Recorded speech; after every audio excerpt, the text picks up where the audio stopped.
নমস্কাৰ বন্ধুসকল, আকৌ এবাৰ আপোনালোক সকলোকে স্বাগতম জনাইছোঁ মোৰ ইউটিউব চেনেল আৰ কে চাৰ্কি ক্লাছত। আজি আমি এটা পলিটিৰ ওৱান-লাইনাৰৰ ভিডিঅ' লৈ আহিছোঁ। এইটো আচলতে এটা নতুন সিৰিজ হ'ব, য'ত নেকি আমি টোটেল 500টা ইম্পৰ্টেণ্ট ওৱান-লাইনাৰ পলিটিৰ কাৰণে আনিম। আৰু এই পলিটিৰ 500টা ওৱান-লাইনাৰ আপোনালোকৰ যিকোনো পৰীক্ষাৰ কাৰণে ইম্পৰ্টেণ্ট হ'ব, যেনেকৈ APSC বা ADRE 3.0 যোনটো হ'বলগীয়া আমাৰ মে' মাহত এডভাৰটাইজমেণ্ট ওলোৱাৰ কথা আছে, RRB NTPC ৰেলৱেৰ এক্সাম, বা যোনটো আমাৰ এনফৰ্চমেণ্ট ইনস্পেক্টৰ আছে APSC ওলাইছে, JAA আছে, DMA আছে, বা অন্যান্য যিকোনো ধৰণৰ কম্পিটিটিভ এক্সামত আমাৰ পলিটিৰ কুৱেশ্যন থকা আমি দেখা পাওঁ। গতিকে পলিটিৰ আমি একদম প্ৰথমৰ পৰা আৰম্ভ কৰি শেষলৈকে যিমানবোৰ প্ৰবেবল কুৱেশ্যন হ'ব পাৰে পৰীক্ষাত আহা ইম্পৰ্টেণ্ট কুৱেশ্যনবিলাক আমি লৈ পেলাই এই সিৰিজটো আৰম্ভ কৰিছোঁ। ইয়াত আমাৰ মোটামুটি 500টা ওৱান-লাইনাৰ থাকিব। গতিকে আহক দেৰি নকৰি আমি আমাৰ ভিডিঅ'টো আৰম্ভ কৰোঁ। আজি প্ৰথম কুৱেশ্যনটো হৈছে by which act the provinces in India were granted autonomy. তো এইটো আমাৰ ব্ৰিটিছ কালৰ কথা সুধিছে, ব্ৰিটিছ শাসনৰ কথা সুধিছে যে কোনটো এক্টৰ দ্বাৰা বা কোনটো আইনৰ দ্বাৰা ইণ্ডিয়াৰ প্ৰভিন্সেছবিলাকক, ইণ্ডিয়াৰ মানে ভাৰতৰ যোনবিলাক আমাৰ প্ৰভিন্সেছ আছিলে, তেতিয়া আমাৰ ষ্টেট নাই, প্ৰভিন্স বুলি কয়, প্ৰদেশ বা প্ৰাদেশ বুলি কয়, সেই প্ৰভিন্সেছবিলাকক অট'নমি দিয়া হৈছিল। অট'নমি মিনছ কি, আজিৰ যুগত যেনেকৈ আমি দেখা পাওঁ যে কিছুমান জিলাত, ধৰি লওক আমাৰ অসমতে কিছুমান জিলাত স্বায়ত্তশাসন দিয়ে, হয়নে? সেই স্বায়ত্তশাসনটোৰ কথাই ইয়াত কৈছে, প্ৰভিন্সিয়েল অট'নমি। প্ৰভিন্সিয়েল অট'নমিৰ কথাটোৰ অৰ্থ হ'ল প্ৰাদেশিক স্বায়ত্তশাসন। যেনেকৈ ধৰি লওক আমাৰ ইয়াত কাৰ্বি আংলং এটা স্বায়ত্তশাসন পৰিষদ, হয়নে? যেনেকৈ ডিমা হাছাও, যেনেকৈ আমাৰ বড়োলেণ্ড, তেওঁলোকক অলপ অট'নমি দিয়া যায়, হয়নে? শাসনত তেওঁলোকক অট'নমি দিয়া গৈছে। তেনেকৈ আমাৰ ইণ্ডিয়াতো প্ৰভিন্সেছবিলাকক অট'নমি দিয়া গৈছিল। প্ৰভিন্সেছ কি আছিলে তেতিয়া? যেনেকৈ বেংগল প্ৰেচিডেঞ্চি আছিলে, মাদ্ৰাছ প্ৰেচিডেঞ্চি আছিলে, তেনেকৈ আমাৰ কি আছিলে, বেংগল আছিলে, মাদ্ৰাছ আছিলে, বম্বে আছিলে, হয়নে? তো সেই প্ৰভিন্সেছবিলাকক অট'নমি দিয়া হৈছিলে বা অলপ কাম কৰিবলৈ তেওঁলোকক সুবিধা দিয়া হৈছিলে। সেইটো কোন এক্টৰ দ্বাৰাতে বা কোন আইনৰ দ্বাৰা সেই বস্তুটোক দিয়া হৈছিল? তো ইয়াৰ উত্তৰ কি হ'ব? ইয়াৰ উত্তৰ হ'ব গভৰ্ণমেণ্ট অফ ইণ্ডিয়া এক্ট 1935। এইটো কি এক্ট আছিলে? গভৰ্ণমেণ্ট অফ ইণ্ডিয়া এক্ট 1935, বা আমি ক'ব পাৰোঁ যে এই আইনৰ দ্বাৰাতে অট'নমি, প্ৰভিন্সিয়েল অট'নমি দিয়া হৈছিল। তো এই যে গভৰ্ণমেণ্ট অফ ইণ্ডিয়া এক্ট 1935, এইটো এটা ডাঙৰ আইন আছিলে, ডাঙৰ এটা অধিনিয়ম অনা হৈছিলে তেতিয়া। তাত কিন্তু বহুত কিবা কিবি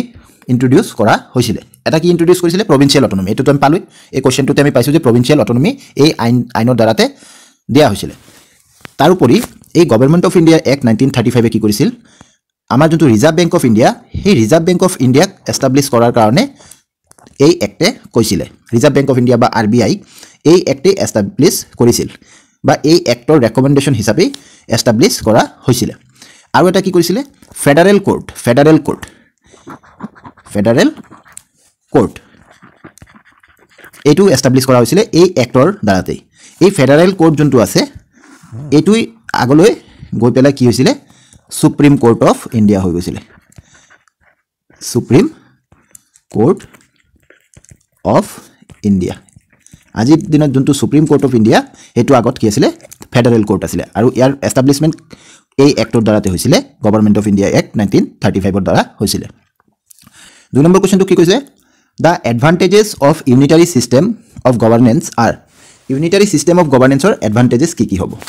ইউনিটাৰী ছিষ্টেম মানে কি, এইটো আগত জানি ল'ব লাগিব। ইউনিটাৰী ছিষ্টেম মানে সেইটোৱেই যোনটো নেকি কেন্দ্ৰৰ পৰা চালিত হয়, বা কেন্দ্ৰত পাৱাৰ বেছি থাকিলে, ৰাজ্যতকৈ যদি কেন্দ্ৰত পাৱাৰটো বেছি থাকে, বা কেন্দ্ৰতেই যদি অকল পাৱাৰটো থাকে, তেন্তে সেই গভৰ্নেন্সক, সেই শাসন ব্যৱস্থাক কি বুলি কয়? ইউনিটাৰী ছিষ্টেম বুলি কয়। তো ইউনিটাৰী ছিষ্টেমৰ এডভান্টেজ কি হ'ব এইটো সুধিছে। এডভান্টেজ কি হ'ব চাওক। ইউনিটাৰী ব্যৱস্থাৰ এডভান্টেজ হ'ব যে ষ্টেট ফাৰ্ষ্ট ষ্টেট বুলি কওঁতে আমি কি ক'ব পাৰোঁ যে ষ্টেটটো কেনেকুৱা হ'ব? ষ্টেটটো হ'ব স্থিৰ বা স্থায়ী এটা ব্যৱস্থা থাকিব। যিহেতু শাসনভাৰটো এটা নিৰ্দিষ্ট ঠাইৰ পৰা, কেন্দ্ৰৰ পৰা পৰিচালিত হৈ আছে, এক জেগাৰ পৰা পৰিচালিত হৈ আছে, গতিকে ডিচিশ্যন মেকিঙত কি হ'ব? সুবিধা হ'ব, আৰু শাসন ব্যৱস্থাত এটা স্থিৰতা দেখা যাব। যদি ডিচিশ্যন মেকিংটো ভিন্ন ভিন্ন ঠাইৰ পৰা হয়, তেন্তে শাসন ব্যৱস্থাত কেতিয়াবা অস্থিৰতা অহা দেখা যায়। তো এডভান্টেজ বুলি কওঁতে ষ্টেট ফাৰ্ষ্ট ষ্টেট বা স্থিৰ ৰাষ্ট্ৰ বুলি আমি ক'ব পাৰি। ডিছএডভান্টেজো আছে বহুত, কিন্তু আমাক ইয়াত সুধিছে এডভান্টেজৰ কথা। এতিয়া আমি এইটো জানিলোঁ যে আমাৰ কি আছে, ইউনিটাৰী ছিষ্টেমৰ কথা আমি ইয়াত জানিলোঁ। তেনেকুৱা আৰু কি কি ছিষ্টেম আছে? ইণ্ডিয়া বা ভাৰত কোনটো ছিষ্টেমত পৰে? এই বস্তুটো আমি অলপ আলোচনা কৰি লওঁ আহক। তো আমি ৰাষ্ট্ৰৰ প্ৰকাৰ বা টাইপছ অফ ষ্টেট বুলি ক'লে আমি কেইবাটাও টাইপছ পাওঁ যেনেকৈ ধৰি লওক ডেম'ক্ৰেচি মনাৰ্কি ডিক্টেটৰশ্বিপ অলিগ্ৰেচি এইবিলাক কেইবাটাও ৰাষ্ট্ৰৰ প্ৰকাৰ হয় ডেম'ক্ৰেচি কি ডেম'ক্ৰেচি মানে প্ৰজাতন্ত্ৰ হয়নে গণতন্ত্ৰ যোনটো আমাৰ ভাৰতত চলি আছে তেনেকৈ মনাৰ্কি বুলি যদি কওঁ সেইটো কি সেইটো ৰাজতন্ত্ৰ হয়নে যেনেকৈ ৰজাৰ পিছত তেওঁৰ পৰিয়ালৰে কোনোবা এজন ৰজা হয় আগত যোনটো চলি আছিলে তেনেকৈ এইটো এতিয়া ক'ত আছে ইংলেণ্ডত বা ইউকেত আপুনি ক'ব পাৰে ডিক্টেটৰশ্বিপ যোনটোক আমি এক নায়কত্ববাদ ক'ব পাৰোঁ ডিক্টেটৰশ্বিপ বা অট'ক্ৰেচি বুলি কয় এজনেই চলায় যেনেকৈ নৰ্থ কোৰিয়া আমি ইয়াৰ এক্সাম্পল হিচাপে ল'ব পাৰোঁ তাৰপিছত আছে অলিগ্ৰেচি মানে কি অলিগ্ৰেচি মানে ৰুল বাই এ ফিউ মানে এনেতো এজনে নকৰে কিন্তু কেইজন মানেহে ৰুল কৰি থাকে কেইজন মানেহে শাসনভাৰটো চলাই থাকে সেইটোক অলিগ্ৰেচি কয় তো আমাৰ ভাৰতৰটো কি ডেম'ক্ৰেচি হয়নে তো ডেম'ক্ৰেচিও আকৌ কেইবাটাও প্ৰকাৰ আছে ডেম'ক্ৰেচি যেনেকৈ এটা হ'ব পাৰে আপোনাৰ পাৰ্লিয়ামেণ্টাৰী ডেম'ক্ৰেচি যোনটো ইণ্ডিয়াত আছে পাৰ্লিয়ামেণ্টাৰী ডেম'ক্ৰেচিত কি হ'ব জনসাধাৰণে ৰিপ্ৰেজেণ্টেটিভসকলক ভোট দি পেলাই পাৰ্লিয়ামেণ্টত পঠাব তেওঁলোকে নিজৰ ফালৰ পৰাই এজনক মনোনীত কৰিব তেওঁলোকৰ নেতা হিচাপে তেওঁ প্ৰধানমন্ত্ৰী হ'ব তো সেইটো আমাৰ ইণ্ডিয়াত চলি আছে ৰিপ্ৰেজেণ্টেটিভ ডেম'ক্ৰেচি আছে যোনটো USA বা আমেৰিকাত চলি আছে সেইটোত কি হয় ডাইৰেক্টলি গভৰ্ণমেণ্টৰ যোনজন হেড আছে যেনেকৈ তেওঁৰ ৰাষ্ট্ৰপতি আছে তেওঁলোকক ৰাইজে জনসাধাৰণে ভোট দি পেলাই জিকায় আৰু এটা আছে এবছলুট ডেম'ক্ৰেচি য'ত নেকি জনসাধাৰণেই শাসনভাৰটো চলাই থাকে এইটো ক'তো নহয় এইটো এটা থিয়ৰী হয় হাইপথেটিকেল থিয়ৰী এইটো হ'ব নোৱাৰে জনসাধাৰণে সকলোৱে যদি শাসনভাৰত লাগি যায় তেন্তে সেই দেশটো কেতিয়াও ছাকচেছফুলভাৱে চলিব নোৱাৰে তো এইকেইটা আছিলে কিন্তু ইণ্ডিয়াৰ ক্ষেত্ৰত এটা কথা কোৱা হয় যে India is a federal with unitary bias কি কোৱা হয় India is a federal with unitary bias that means India is a federal means কি য'ত নেকি ক্ষমতাৰ বিকেন্দ্ৰীকৰণ কৰা হয় ফেডাৰেল মানে কি য'ত ক্ষমতাৰ বিকেন্দ্ৰীকৰণ কৰা হয় ৰাষ্ট্ৰ আৰু ৰাজ্যৰ মাজত ধৰি লওক আমাৰ ৰাষ্ট্ৰ বুলি কওঁতে ইয়াত ভাৰতক বুজোৱা হৈছে ৰাজ্য বুলি কওঁতে আমাৰ যিখিনি ৰাজ্য আছে যেনেকৈ অসম আছে মণিপুৰ আছে মেঘালয় আছে তেনেকৈ ৱেষ্ট বেংগল আছে মহাৰাষ্ট্ৰ আছে যিবিলাক আমাৰ ৰাজ্যবোৰ আছে সেইবিলাকৰ কথা কৈছে তো ৰাষ্ট্ৰ আৰু ৰাজ্যৰ মাজত যোনটো ক্ষমতাৰ বিকেন্দ্ৰীকৰণ সেইটোক ফেডাৰেলৰ এটা বৈশিষ্ট্য হিচাপে কোৱা যায় কিন্তু আমাৰ ভাৰতক কোৱা হৈছে ফেডাৰেল হয় বিকেন্দ্ৰীকৰণ আছে পাৱাৰছৰ আমি ডিষ্ট্ৰিবিউশ্যন কৰিছোঁ কিন্তু উইথ এ ইউনিটাৰী বায়াছটো কোনফালে আছে ইউনিটাৰী তাৰমানে কেন্দ্ৰক অলপ বেছি পাৱাৰ দিয়া হৈছে কিয় দিয়া হৈছে কিছুমান অৱস্থাত কেন্দ্ৰৰ পাৱাৰটো বেছি থাকিবলগীয়া প্ৰয়োজন হয় যেনে ধৰি লওক ইমাৰ্জেঞ্চিৰ ক্ষেত্ৰত কেন্দ্ৰৰ পাৱাৰটো বেছি ষ্টেটৰ পাৱাৰ ইয়াত নাই ৰাজ্যৰ পাৱাৰ ইয়াত নাই তো এইবিলাক কেইটামান অৱস্থা আছে য'ত নেকি কেন্দ্ৰৰ পাৱাৰটো বেছি দেখা যায় আৰু আমাৰ যোনটো তিনিটা লিষ্ট আছে কি লিষ্ট আছে ইউনিয়ন লিষ্ট ষ্টেট লিষ্ট আৰু কনকাৰেণ্ট লিষ্ট ইউনিয়ন লিষ্টত যিবিলাক বস্তু সোমাই আছে সন্নিৱিষ্ট হৈ আছে তাত আমাৰ কেন্দ্ৰই কাম কৰিব বা কেন্দ্ৰৰ পাৱাৰ খাটিব যোনটো ষ্টেট লিষ্ট আছে তাত আমাৰ ৰাজ্যবিলাকে কাম কৰিব যোনটো কনকাৰেণ্ট লিষ্ট আছে তাত দুজনে কাম কৰিব পাৰিব হয়নে কিন্তু কোনোবা যদি নতুন বস্তু বা নতুন ফিল্ড যদি আমি ইয়াত সন্নিৱিষ্ট কৰিব যাওঁ তেন্তে সেইটো কোনে কৰিব সেইটো আমাৰ চেণ্টাৰে কৰিব আৰু কোনোবা বস্তু যদি এতিয়াও সন্নিৱিষ্ট হোৱা নাই এইটো চেণ্টাৰে ইচ্ছা কৰিহে এইটো আনিব আৰু চেণ্টাৰৰ পাৱাৰটো এই তিনিটা লিষ্টৰ মাজতো বেছি হৈ থাকে সদায় নেক্সট কুৱেশ্যনটো কি আছে The members of the Constituent Assembly by which the Constitution of India was enacted were তো কাৰ কথা কৈছে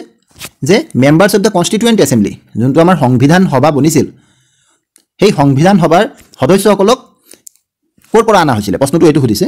আৰু এই সংবিধান সভাই কি কৈছিল আমাৰ ভাৰতৰ সংবিধানখন বনাইছিল হয়নে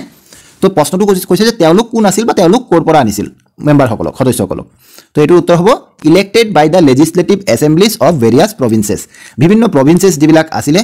সেই প্ৰভিন্সেছবিলাকৰ লেজিছলেটিভ এছেম্বলি আছিলে বিধানসভা আছিলে সেই বিধানসভাবিলাকে কি কৰিছিলে ইলেক্ট কৰি নিৰ্বাচিত কৰি পঠাইছিলে ক'লে কনষ্টিটিউৱেণ্ট এছেম্বলিলে তো এইটো আপোনালোকে বুজি পাইছে কনষ্টিটিউৱেণ্ট এছেম্বলিৰ ওপৰত কেইবাটাও গুৰুত্বপূৰ্ণ প্ৰশ্ন আমি এই ভিডিঅ'টোতো আলোচনা কৰিম আৰু আগলৈও সিৰিজটোত আলোচনা কৰিম ইম্পৰ্টেণ্ট হয় নেক্সট কুৱেশ্যনটো কি আছে নেক্সট কুৱেশ্যন 4 নম্বৰ আছে যে where are the emergency provisions in the Indian constitution তো ইণ্ডিয়ান কনষ্টিটিউশ্যনত বা ভাৰতীয় সংবিধানত ইমাৰ্জেঞ্চিৰ প্ৰভিজনবিলাক ক'ত আছে এইটো সুধিছে হয়নে তো ইয়াৰ উত্তৰ কি হ'ব চাওক ইয়াৰ উত্তৰ হ'ব the emergency provisions are contained in part 18 of the constitution of India from article 352 to 360 তাৰমানে আমাক কৈছে যে 18 নম্বৰ পাৰ্টত সংবিধানৰ 18 নম্বৰ পাৰ্টত ইমাৰ্জেন্সিৰ বিষয়ে লিখা আছে আৰু কোন কোন আৰ্টিকেলত লিখা আছে 352 ৰ পৰা 360 লৈকে আৰ্টিকেল বিলাকত কি লিখা আছে ইমাৰ্জেন্সিৰ বিষয়ে লিখা আছে এতিয়া ইয়াত আমি মন কৰিব লাগিব যে কি আৰ্টিকেল আছে সব ইমাৰ্জেন্সি তিন ধৰণৰ হ'ব পাৰে ইমাৰ্জেন্সি বা জৰুৰীকালীন ব্যৱস্থা তিন ধৰণৰ হ'ব পাৰে কি এটা আছিল নেশ্যনেল ইমাৰ্জেন্সি আৰু এটা আছিল ষ্টেট ইমাৰ্জেন্সি বা প্ৰেসিডেন্টছ ৰুল যোনটোক আমি ৰাষ্ট্ৰপতি শাসন বুলি কওঁ আৰু এটা আছিল ফিনান্সিয়েল ইমাৰ্জেন্সি তো নেশ্যনেল ইমাৰ্জেন্সিটো যোনটো নেশ্যনেল ইমাৰ্জেন্সি এইটো আমাৰ কি হ'ব নেশ্যনেল ইমাৰ্জেন্সিটো আৰ্টিকেল 352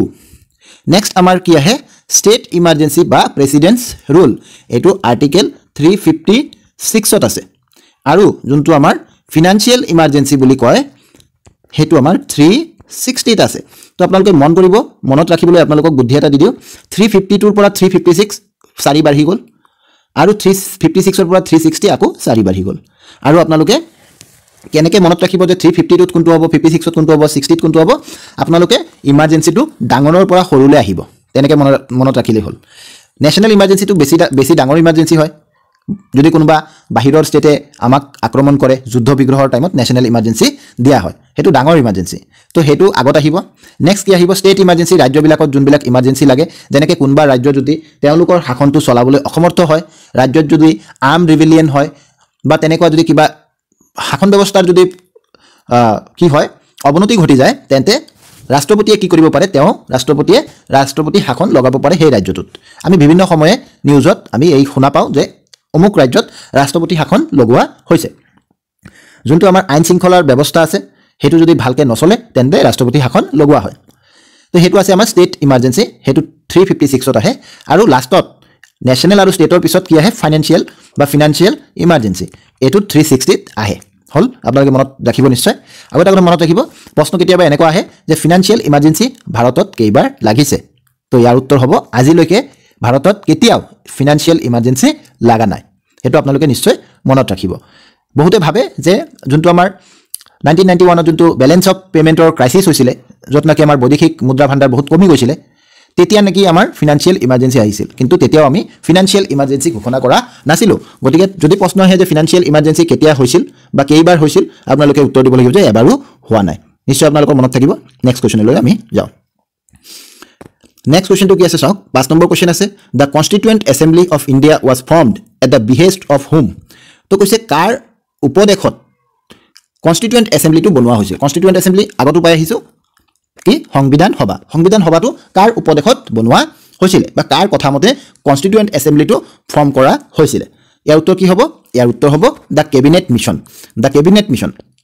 মিশন আহিছিল ভাৰতত আৰু কেবিনেট মিশনৰ উপদেশ মৰ্মে আমাক কি কৰা হৈছিল এটা সংবিধান সভা বনোৱা হৈছিল তো সব কেবিনেট মিশন কেতিয়া আহিছিল এটো জৰুৰী হৈ পৰে জানিব লাগিব আপোনালোকৰ 1946 ত কেবিনেট মিশন আহিছিল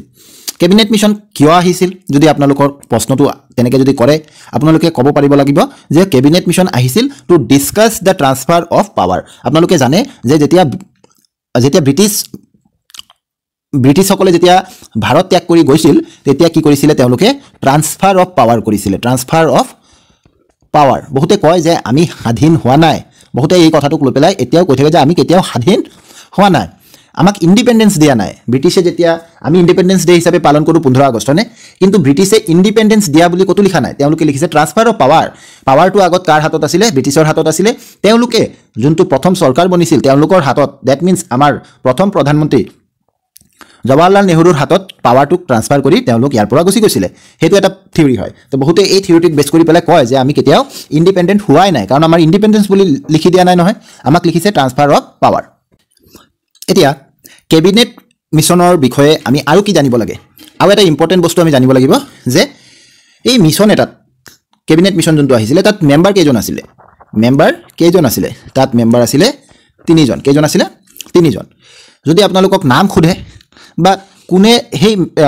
মিশনটোক লিড কৰিছিল বা হেড অফ দা মিশন কোন আছিল খুদে আপোনালোকে পাৰিব লাগিব তো যদি আপোনালোকে নাম খুদে আপোনালোকে কেনেকৈ ক'ব 3 জন মানুহ আছিল আৰু আপোনালোকে যদি মনত ৰাখিব লাগে তেন্তে এটা সহজ উপায় হ'ল আপোনালোকে এপিএছ টো মনত ৰাখিব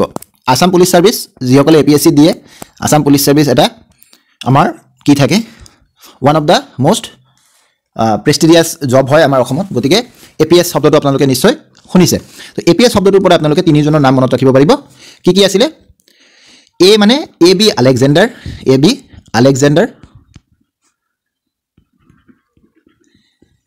P মানে কি আছিলে পেট্ৰিক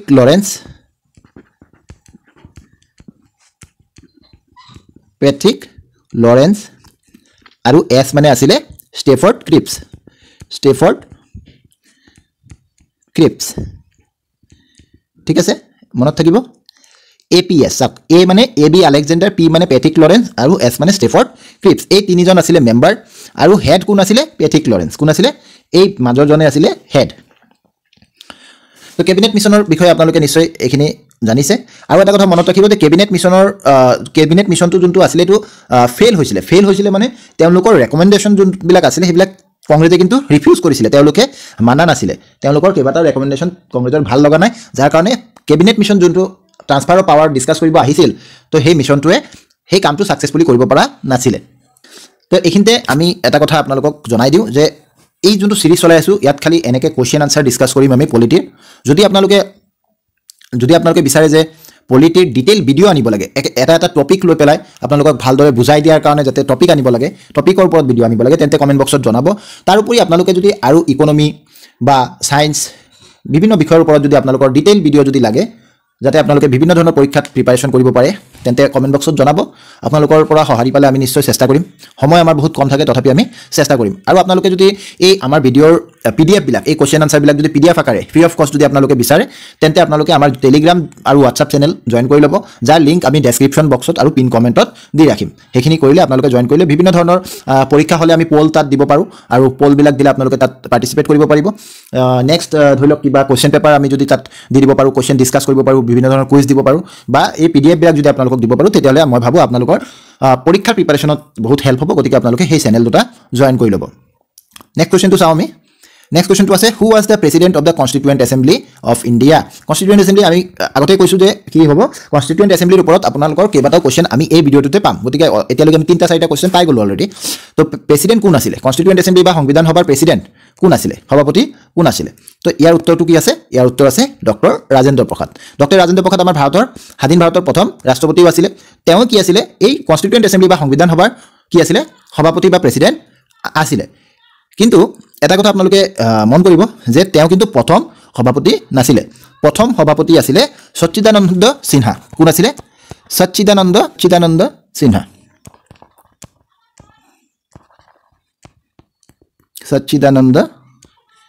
সিনহা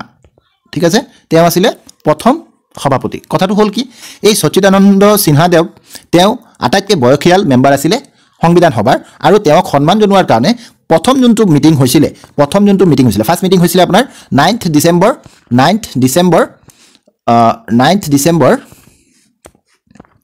1946 এটোত ফাৰ্ষ্ট মিটিং হৈছিলে এইদিনা সংবিধান সভা ফাৰ্ষ্ট বহিছিল তো সেইদিনা তেওঁক সচ্চিদানন্দ সিনহাক কি কৰিছিলে যেহেতু তেওঁ আটাইতকৈ বেছি বয়সীয়াল আছিলে তেওঁক সন্মান জনোৱাৰ কাৰণে তেওঁক প্ৰেচিডেণ্ট হিচাপে টেম্পৰাৰী প্ৰেচিডেণ্ট হিচাপে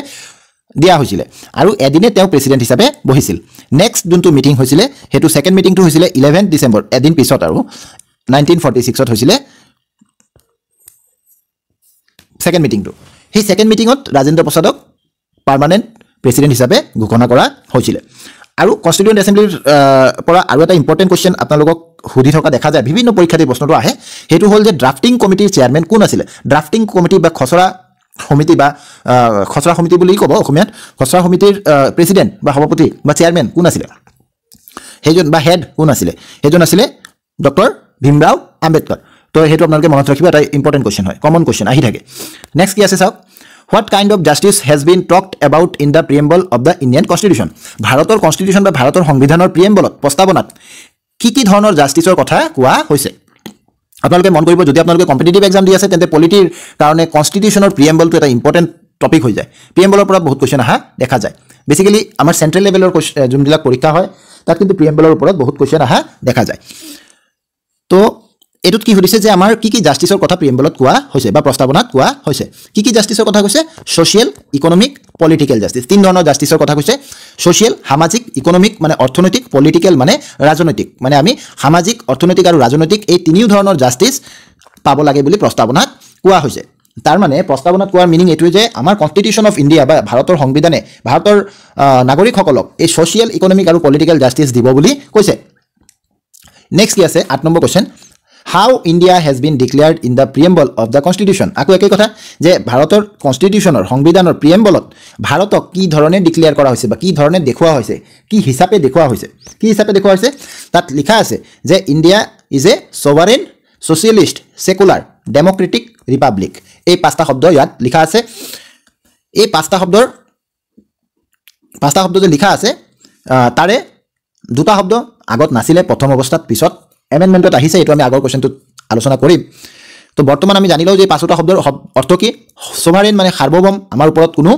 বেলেগ ৰাষ্ট্ৰৰ বা কাৰো অধিকাৰ নাথাকে আমি আমাৰ সকলো ডিচিশ্যন আমি নিজে ল'ম সেইটো কোৱা হয় ছভাৰেন বা সাৰ্বভৌম ছ'চিয়েলিষ্ট মানে সমাজবাদী আমি যেতিয়া এটা কিবা পলিচি মেকিং কৰিম কিবা যদি আমি কাম কৰোঁ এজ এ ৰাষ্ট্ৰ এজ এ নেশ্যন তেন্তে আমি সমাজবাদী চিন্তাধাৰা লৈহে আমি কাম কৰিম আমি সমাজৰ হকেহে কাম কৰিম সমাজৰ বিপক্ষে যোৱা কাম আমি নকৰিম সেকুলাৰ মানে ধৰ্ম নিৰপেক্ষ আমি কামবিলাক কৰিম ধৰ্ম নিৰপেক্ষভাৱে আমি কোনো ধৰ্মক বেছিকৈ আমি কি নকৰোঁ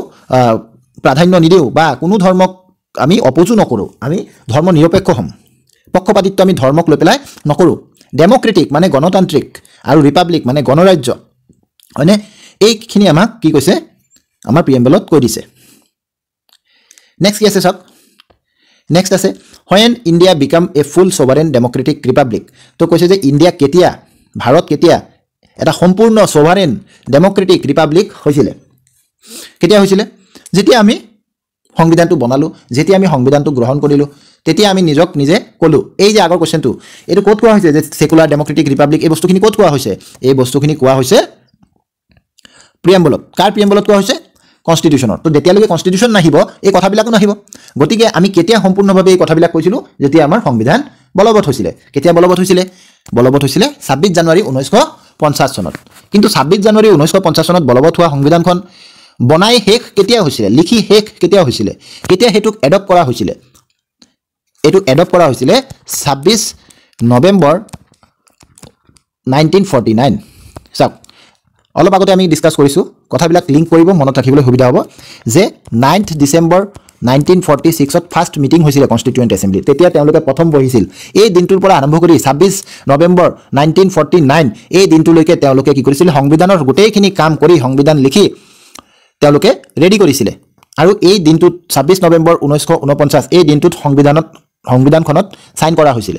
যিসকল মেম্বাৰ আছিল তেওঁলোকে সাইন কৰিছিল হয়নে কিন্তু এই বস্তুটো তেতিয়া সাইন কৰাৰ পিছতো বলবৎ কেতিয়া কৰিছিল কথাটো মিনিং বুজি পাইছে হয়তো আজিৰ দিনত ধৰি লওক এটা কিবা এটা বিল চৰকাৰে পাৰ্লিয়ামেন্টত আনিলে সেই বিলটো পাৰ্লিয়ামেন্টত পাছ হ'ল পাছ হোৱাৰ পিছত এটো কি হ'ল বিলটো কি হ'ল এক্ট হৈ গ'ল হয়নে এই এক্টটো সেই দিনা সাইন হ'ব যোন দিনা পাৰ্লিয়ামেন্টত পাছ হৈছে কিন্তু হেতু বলবৎ কৰা চৰকাৰৰ ওপৰত নিৰ্ভৰ কৰে হেতু কেতিয়া বলবৎ কৰিব হেতু পিছলৈও কৰিব পাৰে বলবৎ কেম ইনটু ফোৰ্স বুলি যোনটো কয় হেতু কয় বলবৎ কৰা তো সেই তেনেকেই সংবিধানখন সাইন হৈছিল 1949 ৰ 26 নৱেম্বৰত কিন্তু বলবৎ হৈছিল কেতিয়া 26 জানুৱাৰী 1950 কিয় লেট কৰি বলবৎ কৰিলে হেতুৰ এটা কাৰণ আছে কাৰণটো কি যে যোনটো ইণ্ডিয়ান নেশ্যনেল কংগ্ৰেছ আছিল বা আইএনসি আছিল আইএনসি এ 1930 চনত এই 26 জানুৱাৰী ডেটটোত 26 জানুৱাৰী ডেটটোত তেওঁলোকে কি কৰিছিল পূৰ্ণ স্বৰাজ ঘোষণা কৰিছিল যে আমি স্বৰাজ লৈ লৈছো আমি এতিয়াৰ পৰা ইন্ডিপেন্ডেন্ট টোটালি ইন্ডিপেন্ডেন্ট পূৰ্ণ স্বৰাজ বুলি তেওঁলোকে প্ৰক্লেম কৰিছিল তো সেই দিনটোৰ মাহাত্ম্য বৰ্ণনা কৰিবলৈ আৰু সেই দিনটোক যাতে আমি পাহৰি নাযাওঁ সদায় যাতে মনত ৰাখে সেই দিনটোক 26 জানুৱাৰীটোক আমি কি কৰিছো বলবৎ কৰিছো সংবিধানখন নেক্সট কি আছে how many times the preamble of the constitution was amended যোনটো কনষ্টিটিউচনৰ প্ৰিএম্বল বা প্ৰস্তাৱনাৰ কথা আমি পাতি আছিলো হেতু কেইবাৰ এমেন্ড কৰা হৈছে বা কেইবাৰ সংশোধন কৰা হৈছে তো ইয়াৰ উত্তৰ হ'ব এবাৰ এটো সংশোধন কৰা হৈছে কেতিয়া কৰা হৈছে 1976 ত আমাৰ কনষ্টিটিউচনৰ 42nd amendment হৈছিল 42nd amendment is the largest amendment of the constitution so